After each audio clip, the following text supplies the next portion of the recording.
വീഡിയോയിലേക്ക് എല്ലാവർക്കും സ്വാഗതം. ഇന്നത്തെ നമ്മുടെ വീഡിയോ എന്ന് പറഞ്ഞാൽ ഈ വണ്ടിയെ പറ്റിയാണ് ഇന്നത്തെ ഈ വീഡിയോ. ഇത് RX100 ആണ്, നമ്മുടെ ഒരു ബ്രോഡ വണ്ടിയാണ്. അത്യാവശ്യം നല്ല രീതിയിൽ അക്രമമായിട്ടൊക്കെ മോഡിഫൈ ചെയ്തിട്ടുണ്ട്. സൗണ്ട് ആയാലും എല്ലാ രീതിയിലും അത്യാവശ്യം നല്ല രീതിയിൽ മോഡിഫൈ ചെയ്തൊരു വണ്ടിയാണ്. അപ്പോൾ ഇന്നത്തെ വീഡിയോ ഈ വണ്ടിയുടെയാണ്. അപ്പോൾ നമുക്ക് എന്തായാലും നേരെ വീഡിയോയിലേക്ക് കിടക്കാം. വീഡിയോയിൽ കിടക്കുന്നതിന് മുന്നേ നമുക്ക് ഇതിൻ്റെ ഓണറെ പരിചയപ്പെടാം. അങ്ങനെ വണ്ടിയുടെ ഓണർ ഇതാണ്, സഹിൽ എന്നാണ് പേര്. Hello, welcome to my channel. ഇവൻ്റെയാണ് വണ്ടി. അപ്പം ഇവൻ തന്നെ മെയിനായിട്ട് ചെയ്തേക്കുന്ന കാര്യങ്ങളൊക്കെ പറഞ്ഞു തരും. അതിന് മുന്നേ നിങ്ങൾ വണ്ടി ഒന്ന് കണ്ടു നോക്കുക. അക്രമം എന്ന് പറഞ്ഞാൽ മെയിനായിട്ട് ഇതിൻ്റെ ഈ കളർ മാറ്റിയില്ലേ? കളർ മാറ്റിയിട്ടുണ്ട്. പിന്നെ സ്റ്റിക്കർ വർക്കൊക്കെ ലേറ്റസ്റ്റ് ആയിട്ട് ചെയ്തിട്ടുണ്ട്. പിന്നെ എന്തൊക്കെയാണ് ഇപ്പോൾ ചെയ്തേക്കുന്നത്? ഇത് കണ്ടില്ലേ, ബ്രംബോയുടെ ബ്രേക്ക് സിസ്റ്റം ആണ്.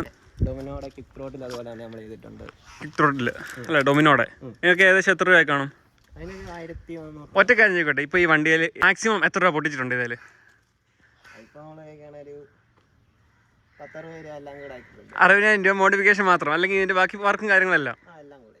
ഇപ്പൊ എന്തായാലും വണ്ടി കാണാൻ നല്ല മാരകമായിട്ടുണ്ട്. വണ്ടി കാണാൻ ഇതിന്റെ കളറാണ് മെയിൻ ഹൈലൈറ്റ് കേട്ടോ. പിന്നെ ഈ സ്റ്റിക്കർ വർക്ക് എന്തായാലും എനിക്ക് ഇഷ്ടപ്പെട്ടിട്ടുണ്ട്. ഇത് കണ്ടോ, ഈ യമഹയുടെ ബാഡ്ജ് ഒന്നും കളയാതെ തന്നെ അതിന്റെ മണ്ടയ്ക്കൂടെ തന്നെ സ്റ്റിക്കറും കാര്യങ്ങളെല്ലാം ചെയ്തിരിക്കുകയാണ്. അപ്പം ഇതിന്റെ വേറെ എന്തൊക്കെ ചെയ്തിട്ടുണ്ട്? പിന്നെ നമ്മൾ അതേപോലെ RX ചെയ്തിട്ടുണ്ട്. സിംഗമെല്ലാം മാറ്റി, RX100 എല്ലാം മാറ്റി കിങ്ങിന്റെ. ഓക്കെ. പിന്നെ എന്തൊക്കെ ചെയ്തിട്ടുണ്ട്? SD റിം. ഓക്കെ. പിന്നെ ചേമ്പറും കാര്യങ്ങളെല്ലാം മാറ്റി സ്റ്റാർട്ടാക്കി. അതെന്തെങ്കിലും സ്റ്റാർട്ടായി കാണിക്കും. എൻ്റെ സൗണ്ടൊക്കെ നമുക്ക് നോക്കാം.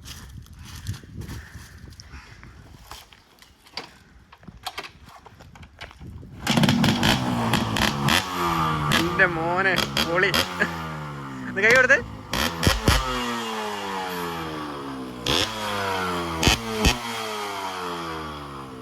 കൊള്ളാം കേട്ടോ, പൊളി സൗണ്ട്. ഫ്രണ്ടിൽ നമുക്ക് മെയിനായിട്ട് എന്തൊക്കെ ചെയ്തേക്കുന്നത്? ഇതിന്റെ ഹെഡ്ലൈറ്റ് മാറിയിട്ടുണ്ടല്ലേ?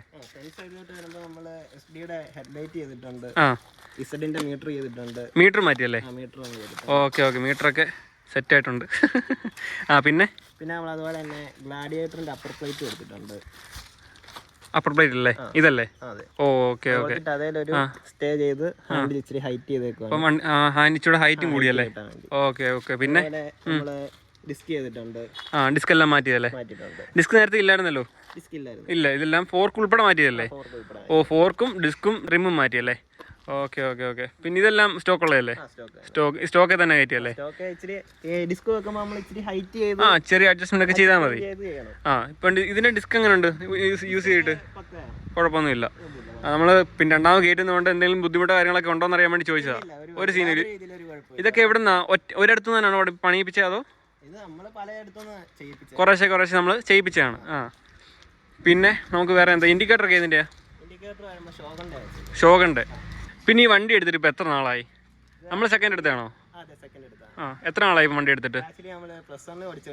നീ +1 പഠിച്ച സമയത്തോ? അപ്പോൾ ഇപ്പം എത്ര നാളായി? ഇപ്പം തേർഡ് ഇയർ. ഇപ്പം 5 വർഷത്തോളം ആയില്ലേ? കൊള്ളാം. ഇപ്പം അന്ന് എടുത്ത സമയത്ത് ഏത് കളറായിരുന്നു വണ്ടിക്ക്? ബ്ലാക്ക് ആയിരുന്നു. ഇപ്പം ഈ കളർ മാറ്റിയിട്ട് ഇപ്പം എത്ര നാളായിട്ടുണ്ട്? 8 മാസം 10 മാസമൊക്കെ അടുത്തായി. കൊള്ളാം. എന്തായാലും വണ്ടി അത്യാവശ്യം കാണാൻ നല്ല ലുക്കും കാര്യങ്ങളൊക്കെ ഉണ്ട്. ഫോട്ടോഷൂട്ടും കാര്യങ്ങളൊക്കെ വേണമെങ്കിൽ ഇവനെ ഒന്ന് കോൺടാക്ട് ചെയ്താൽ മതി. ഇവൻ്റെ Instagram ID ഞാൻ കൊടുത്തേക്കാം. പിന്നെ അതുപോലെ തന്നെ ബാക്കിലേക്ക് നോക്കി കഴിഞ്ഞാലും ഷോഗൻ്റെ ഇൻഡിക്കേറ്റർ വരുന്നുണ്ട്. ഓക്കെ. ഇവിടെ നിന്ന് നോക്കുമ്പോൾ തന്നെ അത്യാവശ്യം നല്ല വ്യൂവും കാര്യങ്ങളൊക്കെ ഉണ്ട്. ഈ ഹാൻഡിൽ അത്യാവശ്യം ഓടിക്കാൻ നല്ല സുഖമല്ലേ? നോർമൽ ഹാൻഡിനെക്കാളും അത്യാവശ്യം നല്ല ഹൈറ്റും കിട്ടും. അത്യാവശ്യം നല്ല ലുക്കുണ്ട്. പിന്നെ ഇത് ബ്രംബോഡയല്ലേ, നമ്മൾ നേരത്തെ പറഞ്ഞിരുന്നു. പിന്നെ അടുത്തായിട്ടെന്ന് പറഞ്ഞാൽ ഇതിൻ്റെ പെയിൻറ്റിങ് വർക്ക് ക്യാൻഡി റെഡ് ആണ് ഇതിൻ്റെ കളറ്. നമ്മൾ ഇതിൻ്റെ പെയിൻറ്റിങ് വർക്ക് അല്ലേ എവിടെ നിന്ന് ചെയ്തത്? കാഞ്ഞിരപ്പള്ളി എന്ന പെയിൻറ്റിങ് വർക്കും ബാക്കി എല്ലാ കാര്യങ്ങളും ചെയ്തത്. എൻജിൻ വർക്കും എല്ലാം കാഞ്ഞിരപ്പള്ളിയിൽ നിന്ന് ചെയ്തത്. പിന്നെ നമുക്ക് വേറെ എന്തോ ചെയ്തേക്കുന്നത് ഇതിൽ? അത്യാവശ്യം ഇതിന് എൻജിൻ്റെ അവിടെ നിന്ന് നോക്കി നല്ല ഹൈറ്റ് കൂടിയിട്ടുണ്ടല്ലോ. എന്തോ ചെയ്ത് എക്സ്ട്രാ എന്തോ ചെയ്ത്? നമ്മൾ ഈ ഫോർക്കും ഷോക്കപ്സ് എല്ലാം മാറ്റിയപ്പോഴത്തേക്ക് ഓട്ടോമാറ്റിക് 2 ഇഞ്ച് കൂട്ടിയിട്ടുണ്ടല്ലേ? അതാണ് ഞാൻ ദൂരെ നോക്കുമ്പോൾ തന്നെ വണ്ടിക്ക് അത്യാവശ്യം നല്ല രീതിയിൽ പൊക്കമുണ്ട്. അതാണ് ഞാൻ ചോദിച്ചത്. ബാക്കിലത്തെ ഷോക്കപ്സർ എല്ലാം മാറ്റിയിട്ടുണ്ടല്ലേ? ഇത് ഏതിൻ്റെ ഷോക്കപ്സർ കയറ്റിയേക്കുന്നത്? അങ്ങനെ ബാക്കിൽ സസ്പെൻഷൻ മാറ്റിയിട്ടുണ്ട്. അത്യാവശ്യം നല്ല ഹൈറ്റും കാര്യങ്ങളെല്ലാം വെച്ചിട്ടുണ്ട്. പിന്നെ എന്താണ് നമുക്ക് സ്റ്റിക്കർ വർക്ക് ഈ ക്യാൻഡി റെഡിന് പുറത്ത് നമ്മൾ സ്റ്റിക്കർ വർക്കും കാര്യങ്ങളും ചെയ്തിട്ടുണ്ട്. അത്യാവശ്യം നല്ല രീതിയിലൊരു മോഡലുള്ള ഒരു സ്റ്റിക്കറാണ്. പിന്നെ ഇതിൻ്റെ കാർബേറ്റർ മാറ്റിയിട്ടുണ്ട്. കാർബേറ്റർ ഏതിൻ്റെ മാറ്റിയേക്കുന്നത്? 5 സ്പീഡിൻ്റെ കാർബേറ്റർ കയറ്റിയിട്ടുണ്ട്. അതുപോലെ തന്നെ ചേമ്പറിൻ്റെ കാര്യം പറഞ്ഞു. ചേമ്പർ എക്സ്ട്രാ വാങ്ങിച്ച് വെച്ചാണ് സ്റ്റോക്ക് സൈലൻസർ മാറ്റിയിട്ട് ഇപ്പോൾ ചേമ്പർ കയറ്റിയിരിക്കുകയാണ്. അത്യാവശ്യം മാരകമായിട്ടുള്ള നല്ല സൗണ്ടും കാര്യങ്ങളൊക്കെ ഉണ്ട്. പിന്നെ അതുപോലെ തന്നെ ഫ്രണ്ടിലൊരു കാര്യം നമ്മൾ പറയാൻ വിട്ടുപോയി, ഫോർക്ക് ലോക്ക് ഇത് ചെയ്തിട്ടുണ്ട്. അത്യാവശ്യം എല്ലാ വണ്ടികളിലും ഇപ്പം ചെയ്യുന്നതാണ്, നമ്മൾ ഈ കാര്യം പറയാൻ വിട്ടുപോയി. പിന്നെ വേറെ എന്ന് പറഞ്ഞാൽ ഇതിൻ്റെ സീറ്റ് മാറിയിട്ടുണ്ട്. സീറ്റ് ഏതിൻ്റെ കയറ്റിയിരിക്കുന്നത്? ഷോഗണിൻ്റെ സീറ്റ് കയറ്റിയിരിക്കുന്നത്. RX-ൻ്റെ നമ്മൾ മാറ്റിയിട്ട് ഷോഗണിൻ്റെ സീറ്റ് കയറ്റിയിരിക്കുകയാണ്. അപ്പോൾ എന്തായാലും ഇന്നത്തെ വീഡിയോ ഇത്രയേ ഉള്ളൂ. എല്ലാവർക്കും ഈ വണ്ടിയുടെ വിശേഷങ്ങൾ ഇഷ്ടപ്പെടുന്നു വിചാരിക്കുന്നു. വണ്ടിയുടെ ഇത്രയും കാര്യങ്ങളൊക്കെ ഉള്ളൂ ചെയ്തത്. ഇത്ര കാര്യങ്ങൾ എന്ന് പറഞ്ഞാൽ തന്നെ ഇപ്പം നിങ്ങൾ കാണുമ്പം കുറച്ചേ ഉള്ളൂ, എന്നാൽ നല്ല രീതിയിൽ ഫണ്ട് പൊടിച്ചിട്ടുള്ള കാര്യങ്ങളാണ് ചെയ്തിരിക്കുന്നത്. ഇതിൻ്റെ സൗണ്ട് ഒരു രക്ഷയില്ല കേട്ടോ. ചേമ്പർ കയറ്റിയോടുകൂടി വണ്ടിയുടെ സൗണ്ട് മൊത്തത്തിൽ മാറിയിരിക്കുകയാണ്. നല്ല രീതിയിൽ പൊട്ടലും ചീറ്റലും എല്ലാം ഉണ്ട്. അടിപൊളി സൗണ്ടും കാര്യങ്ങളൊക്കെയാണ്. അപ്പോൾ എന്തായാലും അടുത്ത വീഡിയോ കാണുന്നവരെ ബൈ.